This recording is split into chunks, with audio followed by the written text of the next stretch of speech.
Round 3, fight. I'm RJ Young. I'm Ron Taylor. Yeah, this is Yeah, I Heard That, the RJ Young podcast. Oh, wow. But the throwback, I love it. What fun is it if we can't just throw it back? No, I mean, that's why we started the show. That's why you have me on, right? Why even have a show if you can't bring your friends on it? That's the whole reason for doing stuff like this. Exactly. Why have a studio? Like, why blow it out? Why do a podcast? Because I want to make your time my time. And so that's why we do this. Katie Nolan is my hero. I watch Katie Nolan fantasy draft fantasy players. And by that I mean Willie Mays Hayes, Charlie Schein, Gus Cantrell, Leonard Huff. I listen to Katie Nolan fantasy draft best Disney songs. Oh, right. Yeah, so no, I get it. I'm right there with you. Right. That's where I'm at too. I love Garbage Time. Long live Garbage Time. Mm-hmm. She sat down with Bob Stoops on a stoop and said, "Yo, this is Stoops on a stoop. Recruit me." No, I've told you this many times that you have a limited amount of time to do the cool stuff that you did, and she took the advantage of it. Oh, I'll forever be grateful. Stoops on the stoop. You don't give me any chances to do that. No, and you should take every opportunity. Absolutely. So, also, like, she was able to actually like poke Bill Simmons, like on her show. But he was also trying to make her show his show because that's what he does. It's kind of like being on a Drake single. Did you know Spotify is trying to buy The Ringer? Speaking of Bill Simmons, Spotify is trying to buy The Ringer. So what you need to do, get the rest of your friends together to do some more like Harry Potter stuff. Make that money. The RJ Young Show is now... My friends are going to record their podcast. Well, I was about to say, the RJ Young Show is now a startup. And we're eventually going to sell this. We're going to go. What's her name from the lady with the selling the blood? You know what I'm talking about. Deep voice, turtleneck. Oh, Theranos. Thank you. Yeah, we're going full Theranos. Elizabeth Holmes. Thank you. Yeah, it's a great documentary. It is. We're not totally serious. In parentheses. Mm-hmm. No, I'm writing it down right now. Can't see it, but I'm writing it down. No. So that is going to lead to a very poor segue into my favorite type of segues. Well, you love talking about recruiting. Ooh, okay, cool. So I'm gonna go ahead and let you handle this. All right. So there are 2020 uncommitted prospects, right? Mm-hmm. And some of them are highfalutin uncommitted prospects. And my favorite one to talk about is Zach Evans. Why is my favorite one to talk about Zach Evans? Because Zach Evans' recruiting has been a trip. But also, this means that you had to watch highlight tape, and I can't wait to hear you talk about highlight tape. Okay, so highlight tape is so bad. And I realized that you told me, at least there is tape. Because there's some people that, after you gave me this homework assignment, I looked back and said, oh no, Zach Evans is like this recruit is like this. And I could not find a single second of tape. Or if I did, it's that one game that they did back in 2002. And that's just 2002. If you want to go back, like get some of the old greats, gone. Can't even begin. And that's like pro stuff.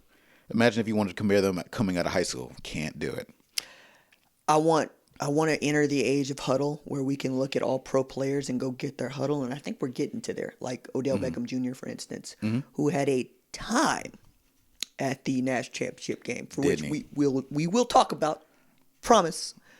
But of the kids that I asked you to take a look at, right? Zach Evans is one. Damon Clowney is another. Malik Hornsby is another. And now that we are in the post-De'Aaron King era at Miami, Malik Hornsby feels like a fit for a Dana Holgorsen offense or even Kendall Briles offense at Arkansas. Of the kiddos that I asked you to take a look at, which is your quote-unquote favorite? My favorite is, what's his name? Avante. Help me with the last name. Williams? Yes, Avante Williams. That cat is just pure electricity. And I like seeing him. Big kid, fast, likes to hit, but I don't think that's his number one talent. It's basically wait till he gets the ball in his hands. Undersized safety, though. he is a little bit undersized, Okay. but I mean, I say big kid. He hits big. Well, I mean, like he what did I write he down? definitely throws his body into So people. the comp that I wrote down is Buda Baker, who I enjoy, right? But like I heard comps to Bob Sanders, and I'm like, I don't know, because that's not a human missile. Like that's not a dude that is looking to spear everybody he sees. Right. I mean, so Avante Williams is listed as 5'11", 170, which is high school kid size. Get him into a weight room, get him on a meal plan. He's gonna get up to 195, 200, and that's gonna be good for him. I think right now, like I like the Buda Baker comparison. I think Buda is a little bit more of a he is somebody that makes the safe decision as fast as they can. He's a sure tackle. No, which is I think is it's really good. So he's a sure tackle. He'll knock down the ball, and he's always like, you don't have to worry about him. Somebody catches Buda in space, it's a lock. He's gonna get that tackle. Avante Williams, on the other hand, is a playmaker, almost maybe like a. I haven't seen too much of a ball hawk stuff. It's hard to look at when you see these highlight tapes and a little bit of game film because a lot of it's focused on big plays. So he might be a ball hawk. I'd love to see if that develops, but if he gets his hands on it, it might go to the house. And so I think of him more of like a Tyrann Mathieu type. Okay. Yeah, I see that he's kind of a wild card because you put him out there in special teams. If he's out there in center field, you really gotta pay attention to him because he'll take it back for 6. All right, so it also leads me to asking the question: you think you can play nickel? Because I always look at a defensive back, and the first question I ask is, can I put this dude in the slot and not get torched? I don't know. That's one of those that no, because Mathieu is that player. Because you're right. There's only a handful of like real just walking, talking, pure cornerbacks in the world. So if he develops the man skills, great. If he doesn't, he's still a really good safety. All right, so Avante Williams, and then I mentioned how much I like Zach Evans. I compared him to Melvin Gordon. You can't really find Melvin Gordon highlight tape, but the size is there, and you've seen Zach Evans' highlight tape, and you've also seen how this man will be running one direction and about to get tackled by 10 people. Yeah. No, I really this kid has all the bag of tricks. They sell Melvin Gordon. I'm like, okay, and it's apt. And I couldn't find anybody that I thought of as better than him. That wasn't a slight. So No, now I want to know who the slights are.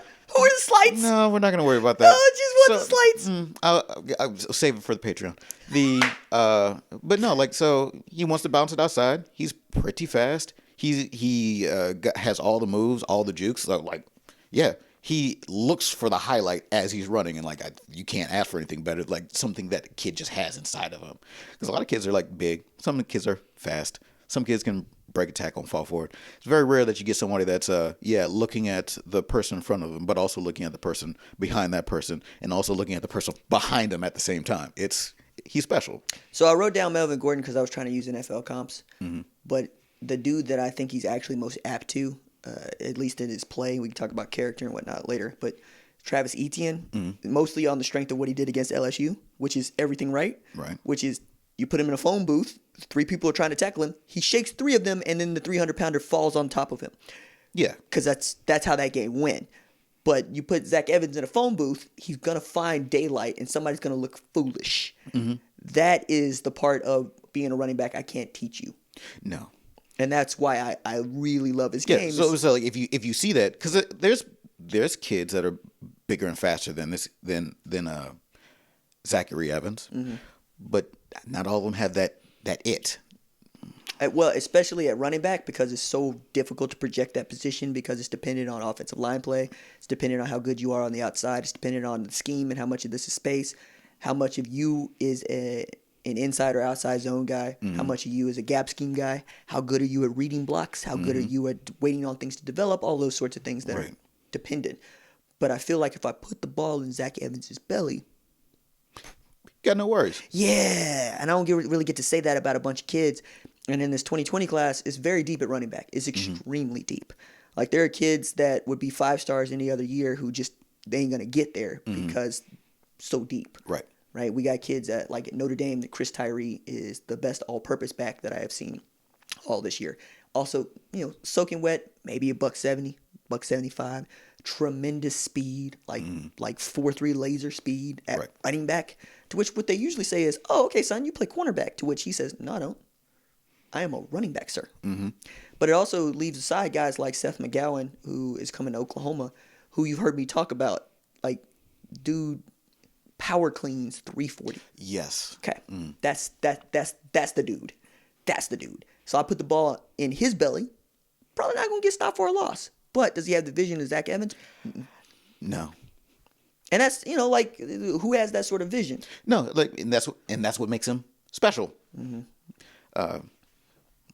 We'll see where that goes. So, want to get to the quarterback that's on the list because quarterbacks usually commit early, and they're usually in the boat early. The latest one that we saw commit was to Ohio State. His name is C.J. Stroud.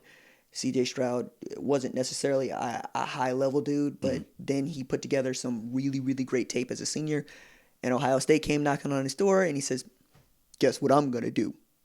I'm going to go to Ohio State if they want me to go to Ohio State." Malik Hornsby was committed to North Carolina for some time and then reopened his recruitment. I think mostly because Sam Howell has just been that good. Sam Howell being the true freshman quarterback at North Carolina who was freshman All-American, and his stats were stupid. Like I want to say he had better stats as a freshman than Trevor Lawrence. All right then. Right, like that's nothing. He is the biggest reason as to why I think that North Carolina is going to jump to 9 or 10 wins this year. Right, I think Sam Howell's that good, but Malik Hornsby also, the knock on him is he did not really have to power the offense. Right, he didn't have to actually chunk it for a whole bunch of yards, and he's not really going to do that. But what he is going to do is give you a set of legs on the outside, and he is going to be a capable passer. I like the fit at Arkansas because of Kendall Browse and that veer and shoot that he loves to run. Right. That puts people out in space, and that is proprietary as hell. Like, we ought to really just dig deep on who actually knows what goes into that offense because it's like 4 people. Yeah, okay. We'll get some people together, do a study. Right. Because they don't talk about it, and it's weird. Like, we got a veer and shoot dude off the Browse tree running to you right now, and he's weird about it. And I'm going, it ain't really all that to be weird about, y'all. No. The sauce is on tape. Yeah. Yeah. And yet and still they think there's some tricks, and maybe there are. But Malik Hornsby now, Houston or Arkansas, is the pick for me. What do you see about him on tape that you like or don't like? No, he gave me some serious Ja'Cory Harris vibes. You mean with small hands? Yes.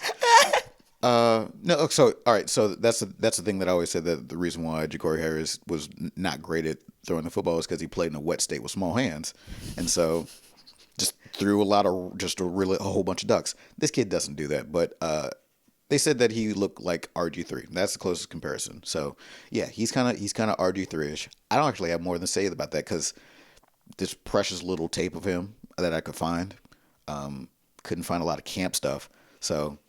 He throws a real loose, and he runs real fast. Yeah, and that feels like the kind of dude that you want in a Browse system. But the other dude that you want in a Browse system, somebody who can throw it a country mile, because they got like 3 routes on the tree. Right. It's like and it's go, it's post, and I want to say it's flag, because they ain't really coming back to the ball. So much so that in that offense, they tell the wide receivers, "Yo, take this one off. We're running the ball." And so RG3 showed up, and he's wild efficient. And some of that might have been a little bit luck, but I'm going to give him some credit and be like, RG3 was also just a really good quarterback. I don't know what this kid's gonna do. He looks good. Get him out in space, and he can burn you. So I saw a play that the other day where he baited like 3 people so they can throw over the defense, and I was like, that's amazing. He's good. I just don't know if he is going to be RG3 good. It's just hard because you compare somebody to a Heisman winner. The only one at Baylor. Very true. Would we say that 2011 was a down year? Would we say that? No. Okay. Not at all. Okay. All right. Just throw that out there. Do you like Damon Clowney? Do you like him? Yeah. Okay. You didn't like my Dwight Freeney comparison. He's fun because Dwight Freeney was the best defensive end that ever played at Syracuse, and was one of the best to ever do it in the NFL, was also a brick of a human being. With 8 moves. With 8 moves. Yeah, like eight moves. He was a workhorse, undersized, like he just wasn't tall. He was 270. My man was a big dude. And I was looking at a lot of the draft profile people saying analysts, said that he could easily hold 245, right? So 6'4", 245, but that's easily. So what's the upper limit of that? 6'4", 260, 280? Can he do it? Well, I don't know. His cousin was running around at 270. True, but his cousin's also 6'6", 6'7". If he grows a little bit, and here's like, man, I feel like an old man saying, oh, if he grows into it. But so the comparison that you had to Freeney, I'll let you have it. I was thinking somebody a little bit more local. Like let's assume that 245, 250 is all he's got. So I was looking at what's that boy's name at TCU, Matt Boson. Okay. Yeah. So somebody that, assuming that he stays at that size, he could still wreck shop. Nobody's saying that he can't. So he's got real fast hands. He's got basketball feet. I like him. I'm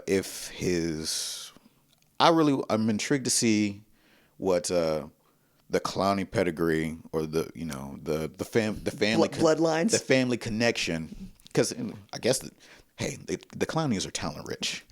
But I'm seeing how that helps in his development as he goes along. So I mean, none helps talent like money.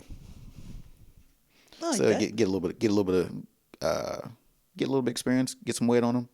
Could be great. Here's the thing, compared to because another dude that you want me to look up is Alfred Collins. Mm-hmm. And before I talk about him, no, go ahead. They say that Damon Clowney is pretty much just like a guaranteed mid-round draft pick, just guaranteed. And they don't say the same thing about Alfred Collins, who is a higher rated prospect than Damon Clowney. He's higher rated based on what we would call intangibles, which is size, right? Yeah. And weight. Can't teach that. But yes, because Alfred Collins is going to take tremendous polish, because like I said, you tape, he's like, ooh, child, this stance. Like, what are we doing with this stance? Yeah. And here's the thing, I'm looking at this kid. It's so hard for me to judge kids on being able to be quality linemen. Like, okay, so this kid's big. He's very athletic. 6'6". Hopefully he becomes I think I saw a video you talked about him, like, put some weight on him, hopefully not too quickly. So he's a medium to long project, at best. So hopefully he does that, becomes big and strong, and hopefully gets a nice bag of tricks, and in a perfect world, both.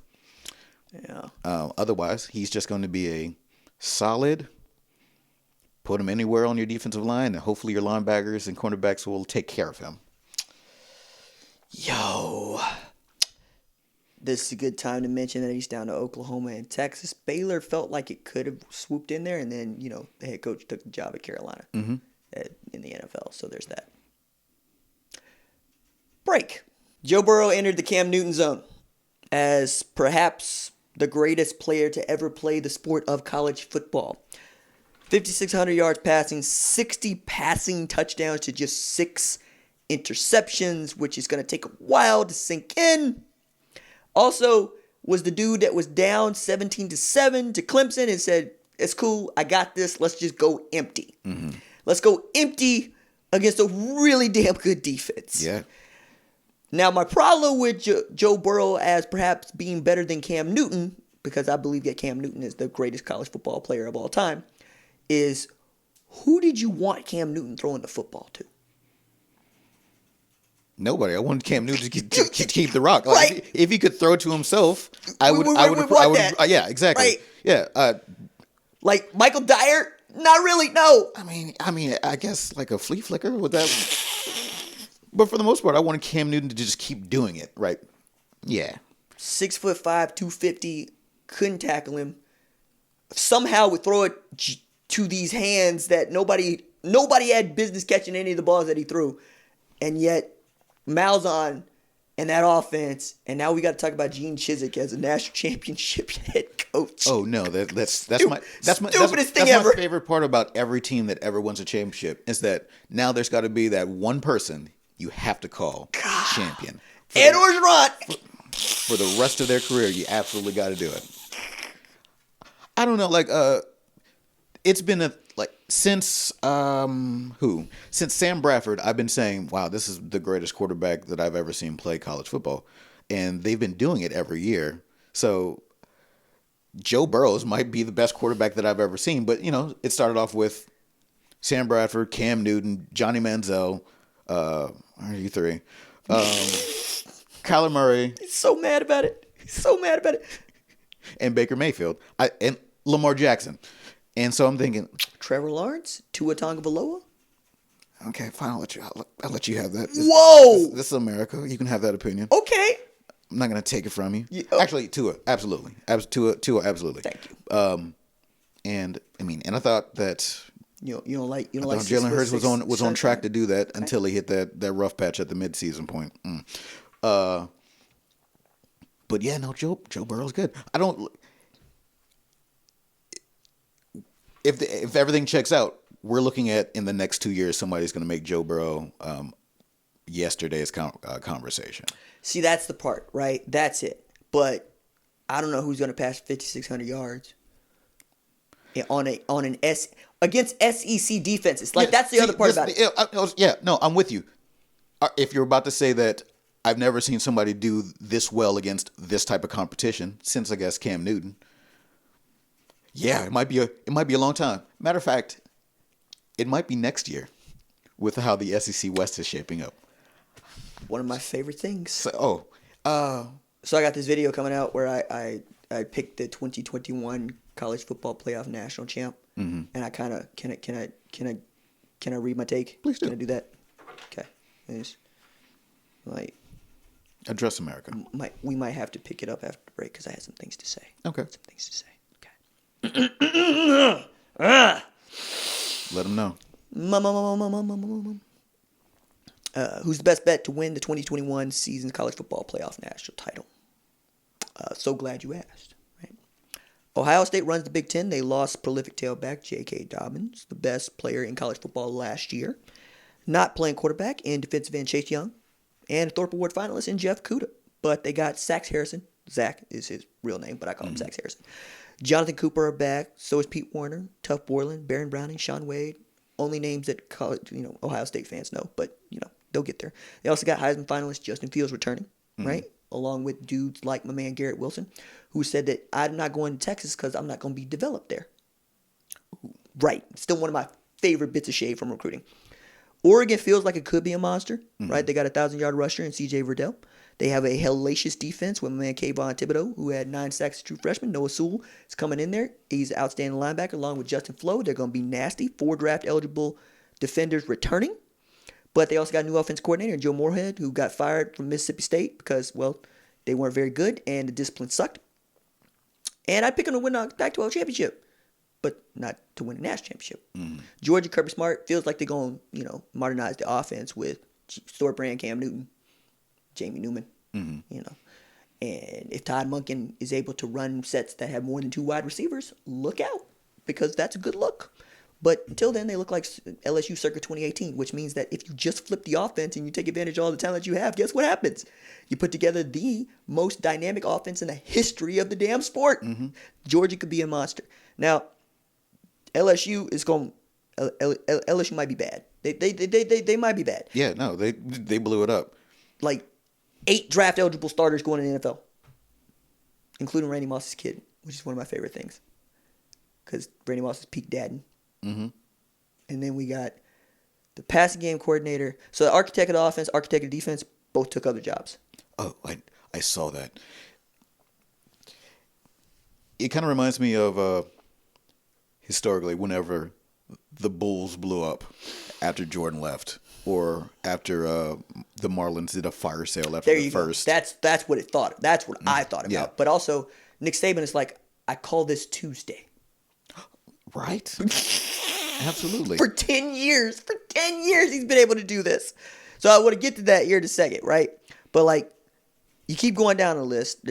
You would throw Oklahoma in there, right? Because Spencer Rattler is the truth, and people will see that. You also return Jaden Hazelwood, Theo Weiss, Trajan Bridges. A lot of those dudes are going to come into their own. Charleston Rambo runs 4.3, but Jalen Hurts managed to overthrow him, so that's what you're working with the quarterback. You get 7 returners on the defense, even as you've had a fire sale of kids entering the portal, which we'll talk about. But I'm not going to pick Oklahoma to win the 2020 National Championship. Clemson could be a monster. Travis Etienne is back. Even those of us that don't particularly ride for 6'6" Sunshine got Justin Ross over there. Yeah. You know, and you're going to return some dudes on defense. None of them are going to be A.J. Terrell or Isaiah Simmons. Oh, they're ready to terrorize the ACC again? But, yeah, they got how dare they beat us in the national championship? Right.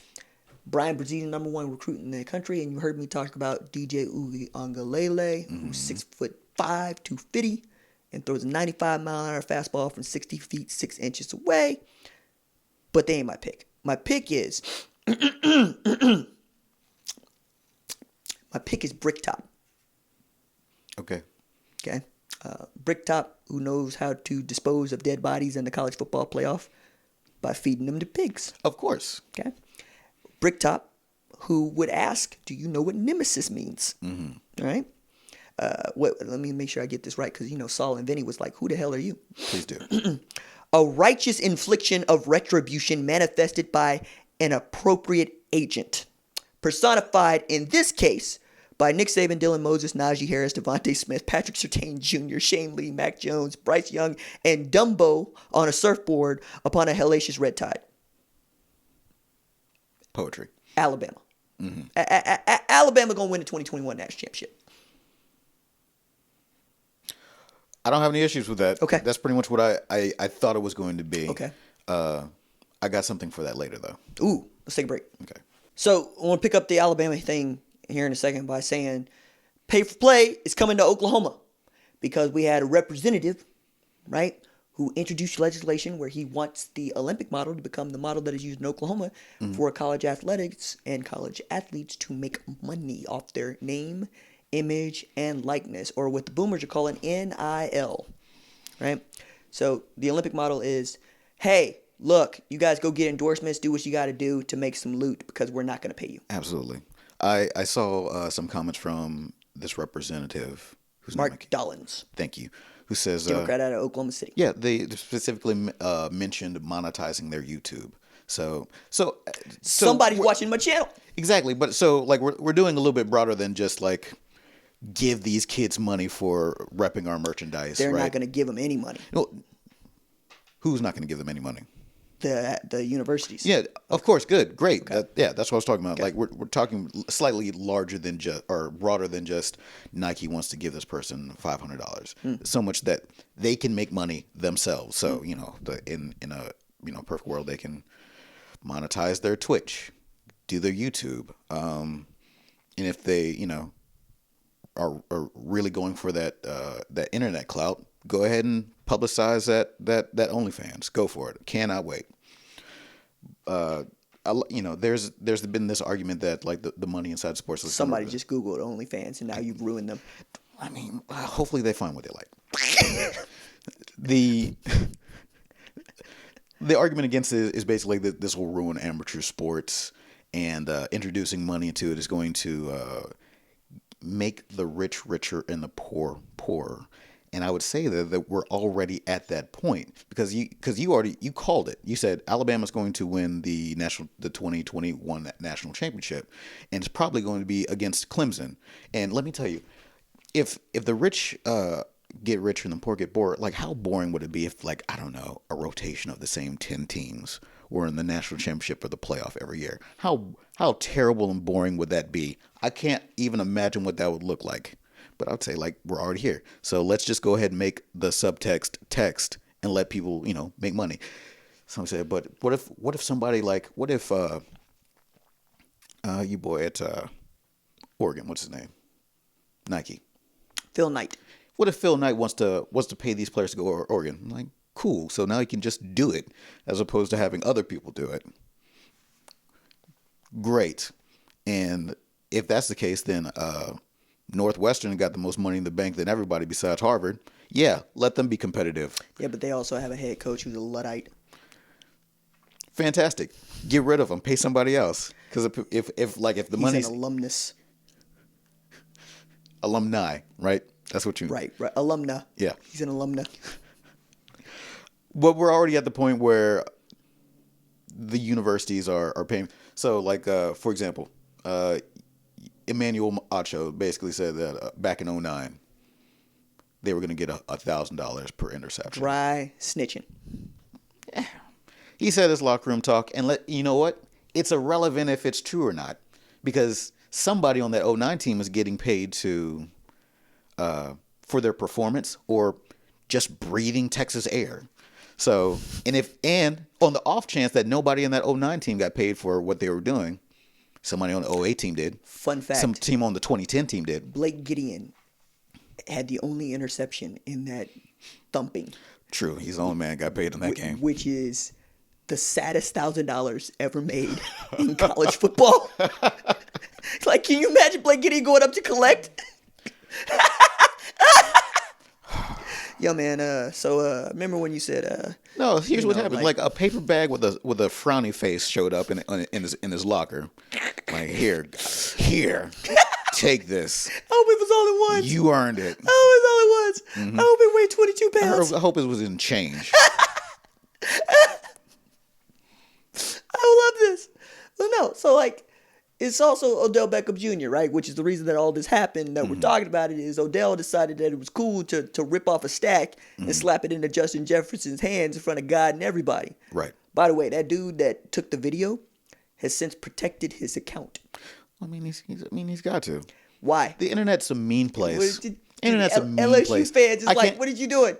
And I'm like, get your boy OBJ. The moment that I saw all the videos coming out of that locker room, I was like, what are these kids doing? First off, they won a national championship. At that point, it's theirs. So hopefully that nobody goes into investigation of the day before. Damn it, Joe Burrow goes on a podcast and says, yeah, it's cool. I'm not a student athlete anymore. Yeah. Fool! I know. You know what? Hey, Joey.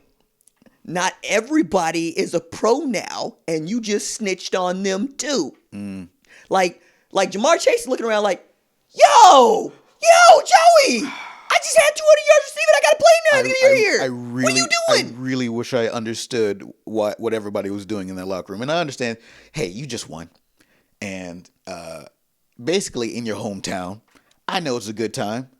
Yeah, somebody needs to turn it off. Please turn it off.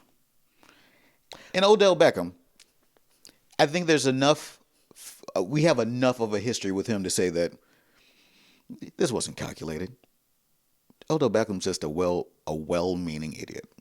He was just drunk and high at the same time. Stupid. Out on the field. Stupid. Acting the biggest fool. And you know what? He just so happened to have $10,000 in his pocket.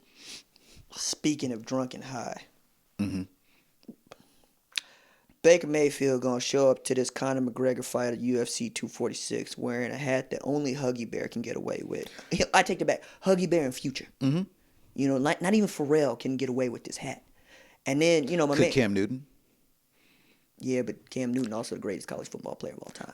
Somebody's about to get real mad in the comments right now. But, point being, Archie Griffin has 2 Heisman championships. Heisman trophies. That's right, Heisman championship, because there's a... He has 2? I thought he only had 1. No, he got 2. He's the only person that got 2. Nah, Archie Griffin got 2. That's what I said. Archie Griffin. No, you said Robert Griffin. Okay, fine. Check the tape. Okay, well, whatever. But point that I was making is that he's sitting next to Myles Garrett, and Myles Garrett is looking like a hipster in his hoodie. So John Anik, who is the play-by-play guy for UFC, says, there's Cleveland Brown defensive end Myles Garrett. Does not mention Baker Mayfield. OU Twitter loses its mind. Mm-hmm. I'm like, first of all, how many of y'all bought this fight? Second of all, did you see what your man was wearing? He probably didn't recognize him. Mm-hmm. So eventually he gets around to, Tom Brady and Kristaps Porzingis and eventually Baker Mayfield, to which my joke is the 2017 number 1 overall pick got introduced before the 2018 number 1 overall pick, and Cleveland Browns suck anyway. That's why Odell Beckham Jr., Baker Mayfield, and Myles Garrett could all do other stuff this weekend. Isn't it so nice? As the AFC title game is going on. which everybody thought they were going to be playing at. Hey, that's the plus side of being bad. So, all that to say, I paid $60+ for this fight. And by this fight, I mean only to see Conor McGregor, and Holly Holm look washed. She looked every bit of 38 years old, and she got fighter face, and she got old lady arms. Mm-hmm. And I was hoping that Raquel Pennington could put her out of her misery, but Raquel looked like she wasn't in shape for this fight neither. Mm-hmm. So Holly could just hold her still, and that was that. Mm-hmm. Couple of other fights worth mentioning. No, just McGregor, who dispatched Donald Cerrone in 40 seconds. 40 seconds. And gave new meaning to Young Dro's shoulder lean, because he used the acromion, which is up here on your shoulder. Mm-hmm. That's human anatomy, and Kanice going through at Tulsa right now. Right. Yeah. So to really just break my man's nose, and then caught him with a left to the face, and by left I mean his foot, because he got his roundhouse all the way up there, and Herb Dean tried to give Cerrone every bit of opportunity. Nope. 40 seconds in. You was about to say, protect. You got to protect yourself, and he couldn't. So, all that to also say, now we got McGregor, who is the only dude to knock out 3 dudes in 3 different divisions, to hold 2 belts simultaneously from 2 different divisions. Yes. Also to get smoked by Khabib, Khabib Nurmagomedov. Also the only dude that Floyd Mayweather liked so much that he did not kill him. Ooh. I don't know about. I saw you post that that he got into the ring with and didn't die. He tried his hardest to kill himself in that match. If it wasn't for the referee, Floyd was all like, "Yo, man, I thought, look, we're supposed to be going through this heist together. Do you want to die?" Like, cause it's still, I think it's the second most bought boxing match of all time. Mm-hmm. Because also we got Conor McGregor, who is peak cad, but also we got Floyd Mayweather, who is also even worse of a cad. Mm-hmm. And yet, I'm going, you know what, McGregor actually, he lived to talk about this and got paid. I'm about to say he'll die for the role. Absolutely, he will. We'll never break kayfabe. Man, I'm not with this. I can't wait for the inevitable heel turn, because as soon as he gets matched up. Wait, you're waiting for the heel turn for Conor McGregor? No, the heel turn on the heel turn.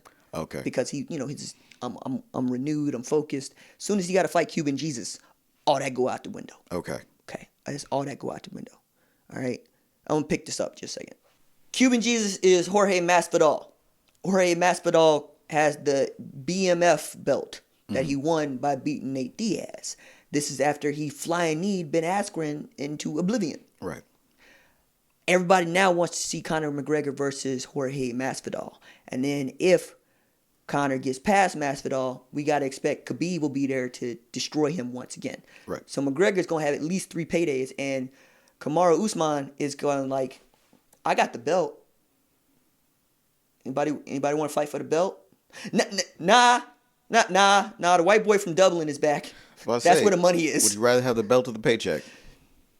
And what if you've already got the belt? And Masvidal knows that. Like, he was asked straight up, yo, who you want to fight next? You want to fight for the welterweight title? You want to talk? Actually, I want the white boy in the ring, because that's where the money is, and that's what I'm about. Mm-hmm. It's nice. And then we got McGregor getting there talking about, since I've been away, y'all handed out fake belts. Got it. Cool. Oh, which is the coldest line. Stepped right back into it. It's the coldest line. I love that. So we're handing out fake belts because I'm gone? Okay. It's like Drake. Back. Now what? Mm-hmm. What's good? I'm so here for this. Keeping my spot warm. Appreciate it. Oh, man. So, I like Conor at 170. I also think he can get stroked out at 170. Absolutely. I like Conor better at lightweight, right, with 155.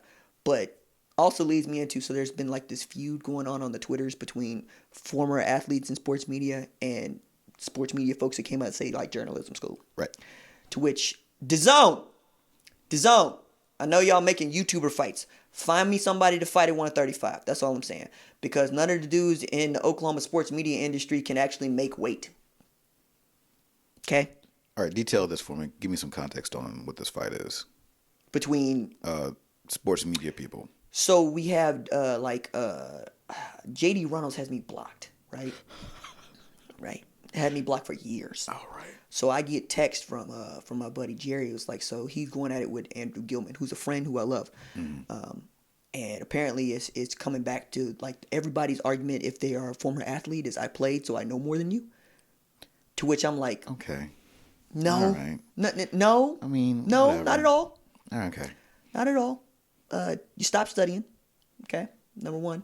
Mm-hmm. You get dumber. Like it's like graduating from college. Right. Okay, the further away you get from being in college, the dumber you get. As a matter of fact, I have a lightly used exercise sports science degree, a lightly used English degree, a lightly used master's of professional writing that I'm willing to sell to the highest bidder. Please, because I'm not currently using them. Mm-hmm. Kind of like playing football. Like Romo, I understand, still studies. And that's why Romo's so good. Right. Joe Klatt still studies. That's why Joe Klatt is so good. So you can build on that knowledge, but only if you're continuing to build on that knowledge. But if you're sitting around talking about how good the Oklahoma City Thunder are and you play football, guess what? You are not qualified to talk about according to your own argument. I see that. So it's been a bunch of, hey, I wish I had something to say about the fights, but I didn't fight, so I guess I shouldn't talk about it. Mm-hmm. You know, which goes into a whole other direction altogether, get into race politics, whatnot. I was supposed to say nothing. I don't think if you put in the time to study, I don't think anything truly disqualifies you from commenting on any sport, especially if you want to get into analyst level. Find the draft analyst who played pro college football or professional football. The other night, I'm working the board at the radio station, and during the Thunder game post game, a woman calls in and she basically pulls out the spreadsheet about what it means for, say, Danilo Gallinari being out for the Thunder, how much better they perform whenever he's not on the floor, not necessarily meaning that he's a detriment to the team. Right. Things are happening without him on the court that you otherwise wouldn't be able to see had he been there. Mm-hmm. I'm thinking, this woman has never played a single second of NBA basketball, and she's making a lot of coaching points, making a lot of sense.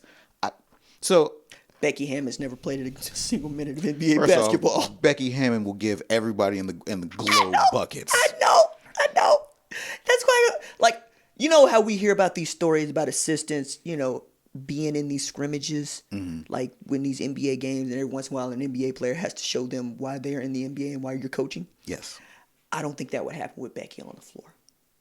No, probably not. I think Becky's crossing up everybody, and she's hitting people in the face with dimes. Mm-hmm. Like they're gonna not see it coming. Just be like, "You were open, dog." Like what none other people on the court with broken noses and fingers, not expecting these no looks. I would love to see Becky Hammond cross up DeMar DeRozan.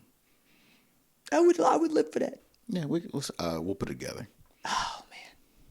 All to say, bringing this back around to what we're talking about and why we're talking about it.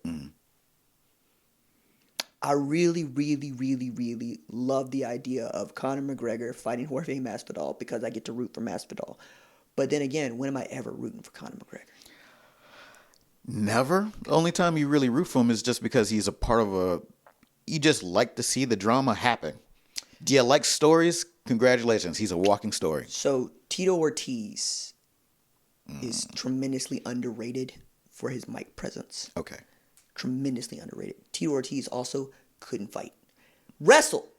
Take people to the ground. Mm-hmm. Hit them really hard. But there's a reason why he got stroked out by Chuck Liddell twice. Mm-hmm. Okay? And then they had this third fight that was one of the least bought pay-per-view fights of all time. Because didn't nobody want to see Tito fight Chuck again. And Oscar De La Hoya was trying to build a resume in the MMA, to which you got Dana White going, see, chump, this is why I don't let those dudes fight anymore. Because nobody wants to see it. Because you need conflict, right? And you need a story to sell a fight. Conor McGregor, walking conflict. Absolutely. And will create a story where there is none. None. So it's like, what do we got to say about this? I don't know, but Conor did throw an old man out of a bar, so we got something. Man, and this is another case of me having to claim these millennials. You realize that OBJ, Antonio Brown, Conor McGregor, and this fool Acho out here dry snitching are all our age? Yeah, no, that's... I hate this. To be expected. No! Yeah. That's That's boomer behavior. If That's extra behavior. if it didn't want to happen, you would have died young. We would have gone out like Tupac and Biggie. Didn't I say? Like in my 20s, I'm like, I'm over here. No, I'm not. I expect to see 30. It's cool. Mm-hmm. You should like. Oh, now we're on the other side of it. It's like, huh. So this is what it's like. Oh man, I guess I'm gonna start tucking my sweaters into my jeans now. Speaking of sweaters into jeans, somehow I come around to thinking Bo Pelini might be a good defense coordinator for LSU. Then I remember he's the head coach at Youngstown State, and that's a really good job because the president is Jim Tressel. Tucking shirt into jeans. That's where I go with that. What else did I need to talk about in this show today? Oh, yeah. Let's do the red shirt graduate portal cycle when we come back. So the new cycle in college football, right? Because people freaked out about the grad transfer rule back in the day, and then they gave us Russell Wilson, and everybody's fine with it. Okay? Right. They freaked out about the red shirt rule because kids play 4 games. Like, you know what? Guess what I don't want to do anymore. So Jalen McCleskey goes in the portal, comes out of Tulane, and we've seen a bunch of kids do that. Kelly Bryant did that with Missouri. Right. Don't know if he wishes he stayed put, but we'll see how that ends up for him in the NFL draft. Okay. Now the new cycle is you early enroll, you redshirt, right? And then you look up in 3-4 years, and you are graduating, and you haven't played. So guess what you do? You go into the transfer portal. So Oklahoma has had this run of kiddos that enter the transfer portal, right? Ty DeArmond played defense. I want to say 15 of the 20 that have entered the portal since last season played defense, right? Also didn't play a lot of defense. Ty DeArmond didn't play at all. He's got Southern Methodist. Levi Draper is a redshirt sophomore. He's graduating in May. He's in the portal, going to come out. He's going to have 2 years of eligibility left. Okay? Jordan Parker, graduating, going to the transfer portal. Ryan Jones going to the transfer portal. Troy James went in the portal, came out of Prairie View A&M. I hope he has a good time. Right? Number of kids that are like this. But I'm going, 1, I'm not against this. 2, does this not make you just that much more viable a commodity, even if you were a blue chip recruit coming out of high school? Because now you got reps, and you got size, and you got a diploma, and you can play. Well, first off, I can't disparage this at all because for the way that this is working out is that you have to graduate first for the graduate portal, you got to graduate first before you can go someplace else. So to be immediately eligible. To be immediately eligible. So for all those kids, great, fantastic. And for the universities that are picking this up, I'm like, wow, great. You didn't have to put any sort of investment into these kids. And they're going to show up, for the most part, fully formed. So it's a win-win for everybody. Where are we? I don't know who has the issue? What's the downsides? What have you heard people say? Kids don't want to compete, which is garbage. Kids don't really want it like they say that they want it, which is also garbage.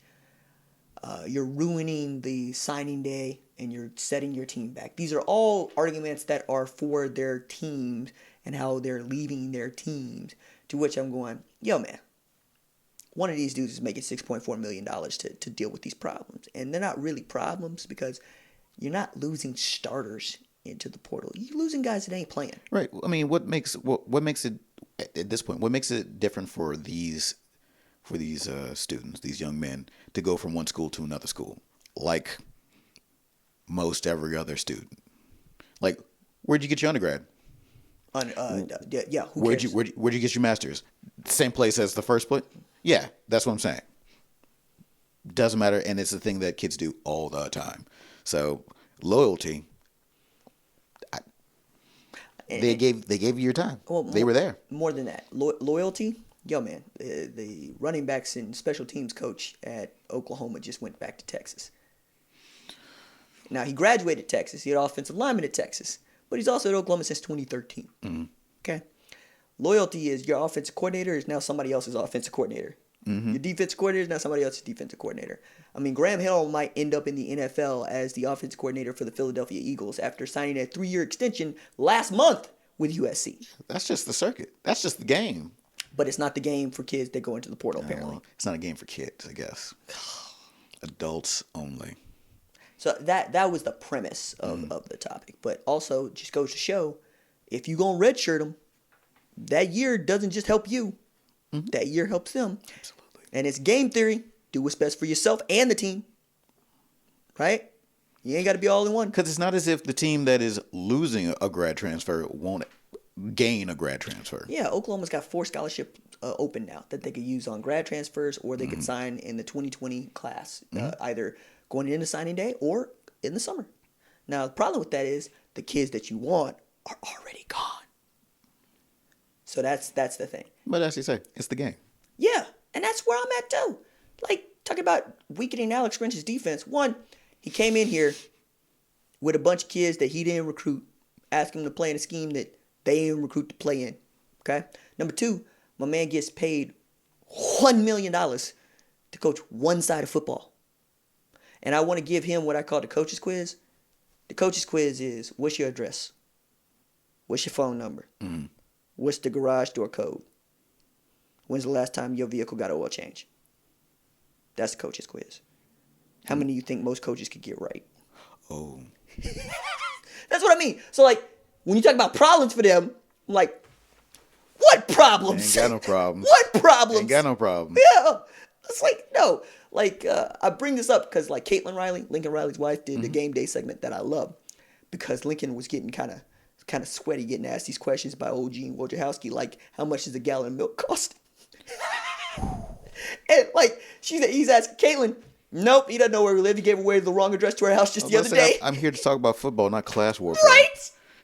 And, you know, like, she saved him. She says, nah, he's a great husband, he's a great father, and he's a great football coach. I'll take care of everything else. And I'm like, yo. So this is why I always have a special place in my heart for coaches' wives. Mm-hmm. So my favorite story about coaches' wives, okay? I'm at Big 12 Media Days back when they're still at the Omni Hotel, okay? Okay. And at the time, the Mary Kay National Convention was being held at the Omni Hotel as well. So I get on this elevator with a couple of sports media folks, and it's a group of women. And, you know, they ask, what are you guys here for? We're here for Big 12 Media Days. Oh, okay. Anybody that we might know? Bob Stoops? Carol Stoops' husband? And that, I was smiling so hard. I love it. Because Carol Stoops at the time was a national executive for Mary Kay. Carol Stoops is very good. Mm-hmm. So much so that I vividly remember Bob Stoops pulling up to practice one day in the Mary Kay Cadillac because he forgot the keys or couldn't find the keys to his car. Which, again, coach's wife. No, that's a great visual. Right! And he was like, it's wife's car. How you guys doing?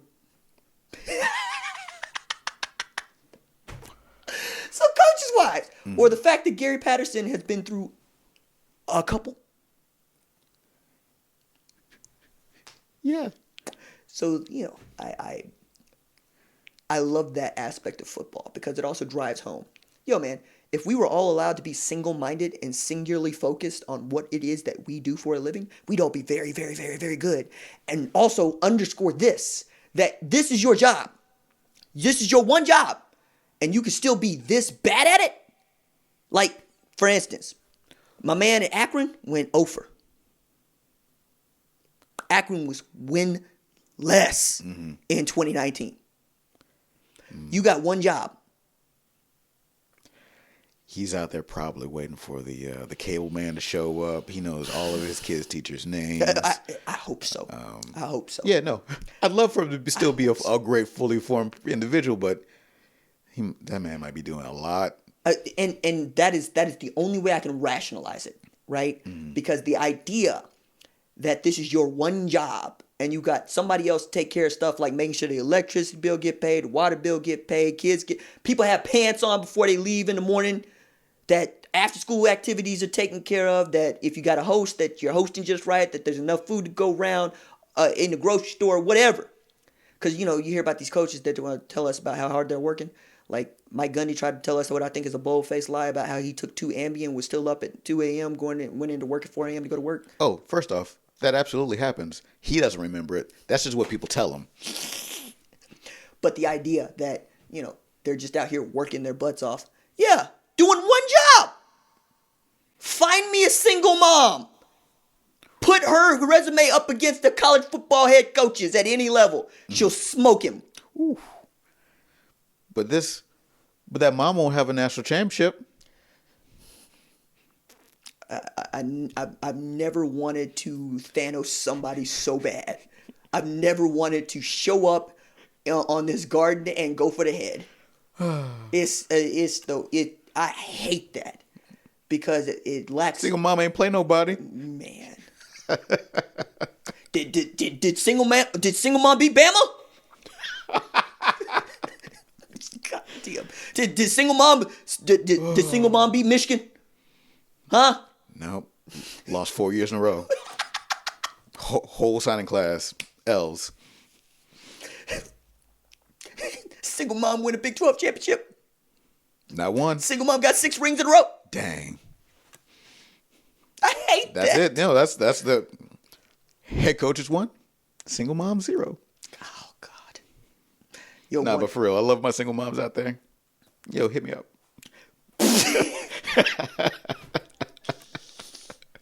Watch somebody be in the comments be like, what's Ron's number? Hey.